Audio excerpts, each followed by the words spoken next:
Hey everybody, it's Alan here. I'm at East Burpengary, or Burpengary East. About an hour's drive from Brisbane to the north. You go off the highway, the Bruce Highway, and you're going north and you turn right. And we're in here. This is a big block, about 10,000 square metres.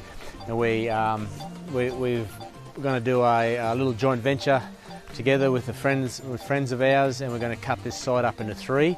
It's rural residential, so it means we can't cut it up into smaller than 3,000 square metres. So I'm here on site having a look. That's the main road at the front. I've got the drone again, my cameraman. That's the main drag here, and we're going to come up either one side or the other and cut the block up into three. There's a house here which the owner wants to keep, and so we're effectively only buying the back of his land, which is 6,000 square metres. So we're going to cut it up, keep the front block, and the owner will keep the front block, and we're buying the back blocks off him. So we're going to cut up into 3,000 square metres, and they're lifestyle blocks. So pretty popular at the moment. So we're going to give that a go. We might have to come up, we were planning on running the driveway up the side on the south side, but we might have to do it on the north according to the council, whether they allow us. There's a bit of an intersection in that corner there. So I'll take you for a look and I'll show you what it looks like.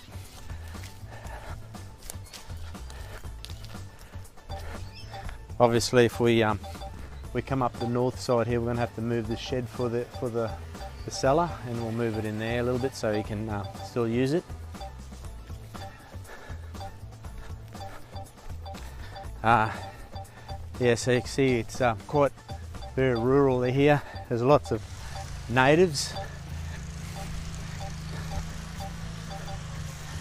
and as we go down towards the back, you'll see that there's quite a lot of it gets quite picturesque with all the native trees, and it becomes real rural, get a rural feel. So more or less this will be the boundary here for the front block. You can see this is the house here.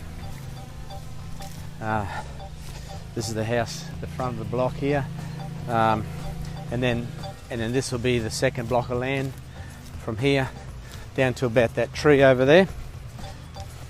And they're about 3,000 square metres. And then at the back there'll be the last block. You see how as we get back here it's quite pretty.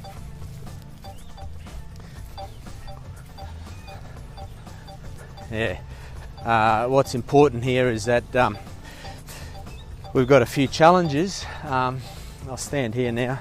So that's the back block there. But what's important here, a few challenges, is one, there's bushfire overlay, which means when there's some bushfire issues, the building pad could be affected, so where you build your house. So the house, for one, has to be a certain character, has to have certain materials to withstand a bushfire. But we've got the council, we've had a meeting with council, and they said that we're allowed to take some trees back a little bit to allow for a pad, which should reduce that building envelope, that fire zone a little bit for us, so we can put a house in that corner. Same here. So we're not going to, our intention is not to flatten the whole site. We don't want to do that because this is a lifestyle block and we want to preserve as much as we can. But just cut a few trees down here and there where it allows for the house to sit. And so that's one. The other thing is the access. Like I said, the road, either one side or the other, and then we're going to have to take some trees down the boundary just to allow for that. And for rural residential, there's also there's no sewer, which is a big bonus. Sewer can cost a lot to connect it in the city, but out here we put wastewater systems. We'll have to put one in for the house if we're going to move that one for the road, but for these ones here, we just we don't have to put them in. We just allow for it. It's for the next buyer. But what we have to put in is some pits for the stormwater.